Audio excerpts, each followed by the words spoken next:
वक्त कभी रुकता नहीं, तो चले वक्त के साथ, देखते रहे हर वक्त द टाइम्स नेशन 14।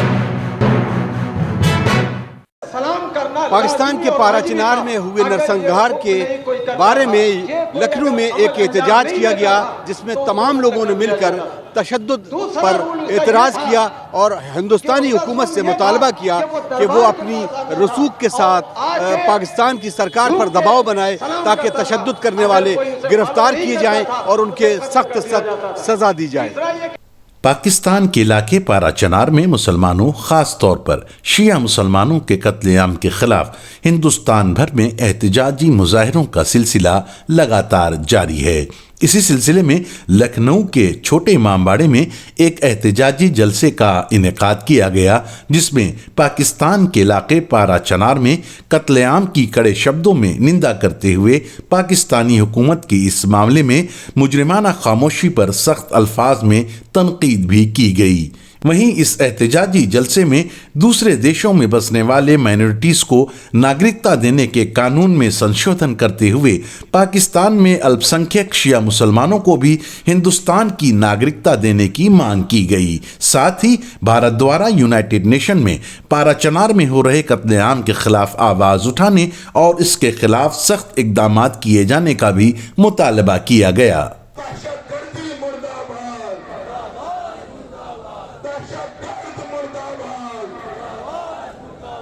इसका एक सलूशन है, बहुत ही सिंपल सा है। दुनिया के बहुत से ममालिक इस बात के मोतरफ हैं कि पाकिस्तान दहशतगर्दी की कारखाना बना हुआ है, फैक्ट्री बना हुआ है। तो ये लोग अपने सफ़ीर, एम्बेसडर, राजदूत क्यों नहीं वापस बुला रहे हैं अगर इन लोगों को दहशतगर्दी का बाइकाट करना है। लेकिन हम देखते क्या हैं कि दहशतगर्दी की मुखालफत करने का हुल्लड़ मचाया जाता है, शोर मचाया जाता है, लेकिन फिर उसी के बाद उन्हीं दहशतगर्दों से बैठ के बात की जाती है। इसका एग्जाम्पल आपको क्लियर अभी मैं देता हूँ। वो जौलानी जिस पे $1 करोड़ का इनाम है, 3 दिन पहले के फ़ोटो देखिए कि उसके साथ कितने विदेश मंत्री यूरोप के हैं बैठे हुए बातें कर रहे हैं। तो जिसको आपने ऐसा सस्पेक्ट बनाया था कि इसके ऊपर इनाम घोषित किया गया था, आज उसी के साथ आप बैठ के बातें कर रहे हैं। तो ऐसे आतंकवाद तो ख़त्म नहीं होगा। आतंकवाद ख़त्म करना है तो आपको सख्त कदम उठाना पड़ेंगे। और हम पीड़ित हैं, ये अभी की बात नहीं है। हम तो 35 साल से पाकिस्तान में जो है, कभी इमामबाड़े में ब्लास्ट हो रहा है, कभी मस्जिद में ब्लास्ट हो रहा है, इस तरीके की वारदातें मुसलसल हो रही हैं। और एक बात बहुत अहम कह दे रहा हूँ आपसे, और वो बात बहुत ही गौर करने की है। हम अपने देश के प्रधानमंत्री और गृह मंत्री से ये डिमांड कर रहे हैं कि आपने जो सिटीज़नशिप एक्ट बनाया है, CA, उसमें आपने कहा है कि जो पाकिस्तान, अफ़गानिस्तान और बांग्लादेश में माइनॉरिटीज़ हैं उनको हम नागरिकता देंगे। और उसमें कुछ कास्टों का नाम लिया आपने, जैसे जैन है, बौद्ध है, ईसाई है और सिख है, हिंदू है। हमारी डिमांड गवर्नमेंट ऑफ इंडिया से ये है कि उसी में शियों को भी रखा जाए।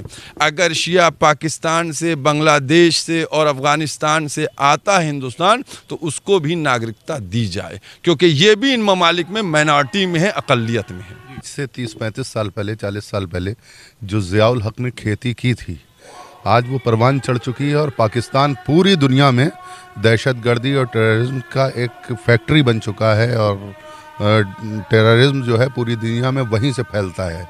दहशतगर्द वहीं से जाया करते हैं, वहीं से सप्लाई होते हैं। अभी जो कराची में धरने पर बैठे हुए थे और पुरअमन तरीके से धरना कर रहे थे, उसमें अल्लामा हसन ज़फ़र नक़वी साहब भी थे, जिनके ऊपर तशद्दुद किया गया, मारा गया, पीटा गया और वहाँ गोलियाँ चलाई गईं। और उसमें 2 जवान जाँ-बहक भी हो गए, शहीद भी हो गए। सबसे बड़ा सवाल यह है कि जो सिविल सोसाइटी है, जो मेजॉरिटी का दानिश्वर तबका है, वो क्यों खामोश है? उसे बोलना चाहिए। और कहीं ना कहीं पाकिस्तानी इंतज़ामिया, इस्टेब्लिशमेंट इसमें शामिल है और वही इस तरह के हादिसात और इस तरह के वाक़यात को हवा देते हैं। और उन्हीं की वजह से आज वो जिस खित्तों को चाहते हैं पुरअमन बना देते हैं, जिस खित्ते को चाहते हैं उसको तबाह कर देते हैं। और ये जो इतने हादिसात पाड़ा चनार में हुए हैं और जिस तरह से ये जेनोसाइड किया गया है, जिस तरह से कत्लेआम किया गया है, ये सब उन्हीं के इशारे पर हो रहा है। लिहाजा आलमी बरादरी को बोलना चाहिए, अक़वाम मुत्तहिदा को बोलना चाहिए और हम अपनी हुकूमत से, अपने वज़ीर आज़म से, हम नरेंद्र मोदी साहब से और अपने प्रेसिडेंट से सबसे ये गुजारिश करते हैं, ये इल्तिमास करते हैं कि वह अक़वाम मुत्तहिदा के ज़रिए से किसी भी तरह से वहाँ की जो माइनॉरिटीज़ हैं उसके तहफ़्फ़ुज़ की यकीन दहानी कराएँ। अतर काज़मी की ये खास report, the times nation, Lucknow.